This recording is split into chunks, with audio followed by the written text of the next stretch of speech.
بسم اللہ الرحمن الرحیم۔ سوال یہ پیدا ہوتے ہیں کہ یہ دنیا کیسے بنی؟ سب سے پہلے کس کو پیدا کیا گیا؟ زمین کو اللہ نے کب بنایا؟ اور آخر اللہ نے انسانوں کو پیدا ہی کیوں کیا؟ تمام سوالات کے جوابات جاننے کے لیے ویڈیو کو پورا لازمی دیکھیں۔ کچھ سائنسدانوں کا کہنا ہے کہ حضرت آدم علیہ السلام کی پیدائش سے پہلے بھی اس دنیا میں زندگی موجود تھی۔ بعض دعویٰ کرتے ہیں کہ حضرت آدم علیہ السلام سے پہلے اس دنیا میں جنات رہا کرتے تھے۔ جنات پہاڑوں، میدانوں، ہر جگہ قبیلوں کی شکل میں آباد تھے۔ اکثر سائنسدانوں کا کہنا ہے کہ اس زمین پر حضرت آدم علیہ السلام سے بھی پہلے کروڑوں سال تک ڈائناسور نے حکومت کی ہے۔ بہت عرصے تک وہ اس دنیا میں رہے اور پھر انسانوں کی آمد کے ساتھ ساتھ ڈائناسور کی نسل ختم ہوتی گئی۔ اس میں کوئی شک نہیں کہ زمین و آسمان بلکہ اس کائنات کی ہر چیز اللہ ہی نے پیدا فرمائی ہے۔ قرآن پاک میں اللہ تعالیٰ سورۃ الحدید آیت نمبر 4 میں ارشاد فرماتا ہے، وہی ہے جس نے آسمانوں اور زمین کو 6 دن میں پیدا کیا، پھر عرش پر جلوہ فرما ہوا۔ وہ خوب جانتا ہے اس چیز کو جو زمین میں جائے اور جو اس سے نکلے، اور جو آسمان سے نیچے آئے اور جو کچھ اس میں چڑھ کر جائے، اور جہاں کہیں تم ہو وہ تمہارے ساتھ ہے، اور اللہ تمہارے اعمال کو دیکھ رہا ہے۔ اسی طرح اللہ تعالیٰ سورۃ ہود آیت نمبر 7 میں فرماتا ہے، اور اللہ ہی وہ ذات ہے جس نے 6 دن میں آسمانوں اور زمین کو پیدا فرمایا، اور اس کا عرش پانی پر تھا۔ امام احمد بن حنبل نے روایت بیان کی ہے کہ رسول اللہ صلی اللہ علیہ وآلہ وسلم سے کسی صحابی نے پوچھا، اے اللہ کے رسول صلی اللہ علیہ وآلہ وسلم، آسمانوں اور زمین کو پیدا کرنے سے پہلے ہمارا پروردگار کہاں تھا؟ آپ صلی اللہ علیہ وآلہ وسلم نے فرمایا، اما میں تھا، یعنی اللہ کے سوا کچھ بھی نہ تھا، نہ اس کے اوپر ہوا تھی نہ اس کے نیچے ہوا تھی، مطلب یہ کہ کچھ نہ تھا۔ پھر اس نے پانی پر اپنا عرش پیدا کیا، گویا یہ تھی مخلوق کی ابتدا۔ امام احمد، امام ترمذی، امام ابو داؤد اور بے شمار محدثین نے روایت بیان کرتے ہوئے کہا کہ رسول صلی اللہ علیہ وآلہ وسلم نے فرمایا، بلا شبہ اللہ نے سب سے پہلے قلم کو پیدا کیا، پھر اللہ نے اس کو حکم دیا، چنانچہ وہ اسی طرح چل پڑا اور قیامت تک ہونے والی ہر چیز لکھ دی۔ یہ اللہ کا علم تھا کہ جس کو قلم نے اس کے حکم کے مطابق لوح محفوظ پر لکھا۔ یہاں آپ کو بخاری شریف کی حدیث مبارکہ بیان کرتے چلیں کہ ایک دفعہ یمن سے ایک وفد حضور صلی اللہ علیہ وسلم کی خدمت میں حاضر ہوا۔ وہ عرض کرنے لگے، اے اللہ کے رسول، ہم آپ کے پاس دین کو سمجھنے کے لیے حاضر ہوئے ہیں، اور ہمارا یہ سوال ہے کہ اللہ نے سب سے پہلے کیا چیز پیدا کی تھی؟ آپ صلی اللہ علیہ وسلم نے فرمایا، اللہ تھا، اس سے پہلے کوئی چیز نہ تھی۔ اس کا عرش پانی پر تھا، پھر اس نے لوح محفوظ پر ہر چیز لکھ دی اور آسمان اور زمین کو پیدا کیا، یعنی ابتدا میں پانی پر عرش کی تخلیق ہوئی، پھر قلم کی پیدائش ہوئی، اس نے سب کچھ لکھ دیا۔ علماء کرام کا بیان ہے کہ قلم کے فوراً بعد لوح محفوظ کو پیدا کیا گیا، چنانچہ قلم نے لوح محفوظ میں ہر چیز لکھ دی۔ اس کے بعد کائنات کی باقی مخلوقات اور آسمان اور زمین کی پیدائش وجود میں آئی۔ اب سوال یہ پیدا ہوتا ہے کہ اللہ نے جو چیزیں سب سے پہلے پیدا کی ہیں ان کی ترتیب کیا ہے؟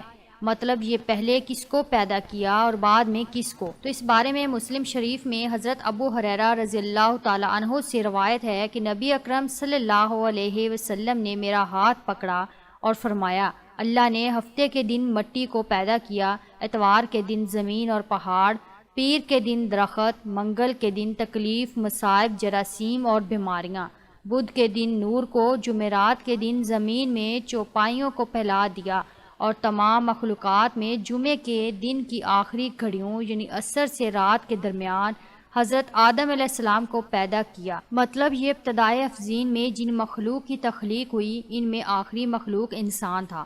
اس حدیث میں مختلف حالات کو نہایت و وضاحت سے بیان کیا گیا۔ اس سے بخوبی پتہ چل گیا کہ ابتدائی مخلوقات کی تخلیق کیا تھی۔ ان میں سے آخری نمبر حضرت آدم علیہ السلام کا تھا، جبکہ حضرت آدم علیہ السلام نسل انسانی میں سب سے پہلے اور تمام انسانوں کے باپ ہیں۔ انسان سے پہلے فرشتے اور جن پیدا ہو چکے تھے۔ صاحب عقل مخلوقات میں سب سے پہلا نمبر فرشتوں کا، دوسرا نمبر جنوں کا اور آخری نمبر انسانوں کا ہے۔ فرشتوں کا اصل ٹھکانہ آسمان ہے۔ اللہ تعالیٰ سورہ شورى آیت نمبر 5 میں فرماتا ہے، قریب ہے کہ آسمان اپنے اوپر سے پھٹ پڑے۔ پھر تمام فرشتے اپنے رب کی تسبیح اور تمجید بیان کر رہے ہیں اور زمین والوں کے لیے استغفار کر رہے ہیں۔ خبردار، اللہ تعالیٰ معاف کرنے والا اور رحمت کرنے والا ہے۔ مسلم شریف میں ہے، سیدہ عائشہ صدیقہ رضی اللہ تعالیٰ عنہا سے روایت ہے کہ نبی اکرم صلی اللہ علیہ وآلہ وسلم نے فرمایا، فرشتوں کو نور سے اور جنوں کو آگ سے پیدا کیا گیا، اور حضرت آدم کو اس چیز سے پیدا کیا گیا جو تمہارے لیے بیان کر دی گئی، یعنی مٹی سے۔ فرشتوں کی تخلیق کے بعد جنوں کو پیدا کیا گیا۔ جنوں کو بھی انسانوں سے پہلے پیدا کیا گیا تھا، جیسا کہ اللہ تعالیٰ سورہ الحجر آیت نمبر 27 میں فرماتا ہے، اور اس سے پہلے جنات کو ہم نے لو والی آگ سے پیدا کیا۔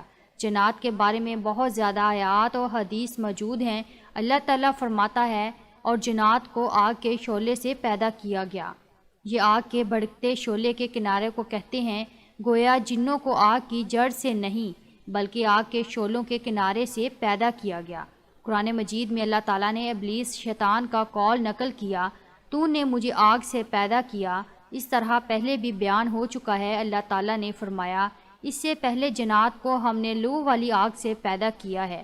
ابلیس ملعون بھی جنات میں سے ہے، اور اس مسئلے میں کسی کو تردد اور شبہ نہیں ہونا چاہیے، اس لیے کہ قرآن مجید میں ہے، ابلیس جنوں میں سے تھا، مطلب یہ کہ وہ فرشتوں میں سے نہیں تھا۔ حسن بصری رحمۃ اللہ علیہ فرماتے ہیں کہ وہ پلک جھپکنے کے برابر بھی فرشتوں کی جنس میں داخل نہیں ہوا۔ حضرت عبداللہ رضی اللہ تعالیٰ عنہ اور حضرت عبداللہ بن عباس رضی اللہ تعالیٰ عنہ فرماتے ہیں، وہ ہماری زمین پر رہائش پذیر تھے، لیکن جب جنات فتنہ فساد میں مبتلا ہو گئے اور حد سے بڑھ گئے تو اللہ تعالیٰ نے فرشتوں کا ایک عظیم الشان لشکر ان پر حملہ آور ہونے کے لیے بھیج دیا۔ فرشتوں اور جنات میں بہت زبردست لڑائی ہوئی، اور اللہ پاک کے حکم سے فرشتوں نے جنوں کو شکست دے دی، اور وہ میدانوں سے بھاگ کھڑے ہوئے، اور انہوں نے سمندروں اور جزیروں میں پناہ لے لی۔ چنانچہ آج تک ان کے رہنے کی جگہ یہی جزیرے، جنگلات اور پہاڑ ہیں۔ اس واقعے کے 2000 سال بعد اللہ نے حضرت آدم علیہ السلام اور حضرت حوا علیہ السلام کو زمین پر اتارا، اور پھر ان سے تمام انسانیات کی نسلیں چلی، اور ایسے ہی ایک دن اللہ رب العالمین اس زمین پر انسانوں کو دیا وقت ختم کر دے گا، اور جیسے یہ دنیا بنی ایک دن ویسے ہی ختم ہو جائے گی۔ دعا ہے کہ اللہ ہم سب کو موت سے پہلے نیک اعمال کرنے کی توفیق عطا فرمائے۔ اگر ویڈیو میں کوئی کمی، کوتاہی، غلطی ہو گئی ہو پڑھنے اور لکھنے میں تو پلیز ہمیں معاف فرما دیں۔ اللہ تعالیٰ سے بھی دعا ہے کہ وہ ہماری تمام غلطیوں کو معاف فرما دیں۔ آمین ثم آمین۔